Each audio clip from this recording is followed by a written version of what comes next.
Hi, I'm Dr. Bertice Berry, and I want to tell you a story. If you were to ask me what I like about myself, my voice would not even be on that list. Um, when I do a sound check, I always let the sound engineer know that I have a very weird voice. There's a high pitch over the top, a low thing in the bottom, and nothing much in between. It's airy, it's hollow. If I'm tired, I stutter. I pop my P's, I lean on my S's, and my sound check sounds like this. Theophilus Thistle, the successful thistle sifter, in sifting a sieve of unsifted thistles, thrust not 3,000 thickles through the thick of thy thumb. It was not until I started sharing these stories that I actually began to hear my voice, because I record and I play it back. Now, people have told me throughout the years, ooh, I love your voice. I love listening to you. People you're dating, ooh, talk to me. I love your voice. But I was not a fan of my own voice. And I didn't even like to hear my own voice.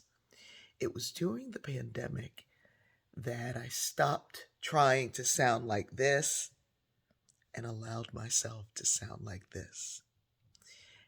Years ago, when I was doing a television show, the executive sent me to a voice coach. They wanted to take the lower tones and make them higher so that I sounded more pleasant, according to them. And this wonderful woman, who was the grande dame of voice coaches for all the newscasters, said, "There's nothing wrong with your voice." We had 3 days of exercises. And at the end of that time, she said, "Don't change your voice. It's rich, it's melodious, it's raspy. It will cause people to lean in to listen." Well, during the pandemic, recording a story every day and listening back and hearing from so many people saying, "I don't know what it is about your voice, but it's delicious." And even then, I could tolerate it. I could listen back a little, but not so much. And I could tolerate it. I always turn the volume down. Well, last night, around 10 o'clock, my daughter called me. And the day before, the engineer, the sound engineer, the producer who produced the audio book for Black World, had sent it. And then last night, in the middle of the night, 10 o'clock for me is way in the middle of the night, my daughter said, "Check your email." And in it was the link to the audio book, Black World. And at 10, or a little after 10, I began to listen to it. And at times I would drift into a dream and find myself in Black World. And I'd hear this voice all around me talking. And it was my voice. And it was beautiful. I'm saying all of that to say this. You don't know how amazing you are.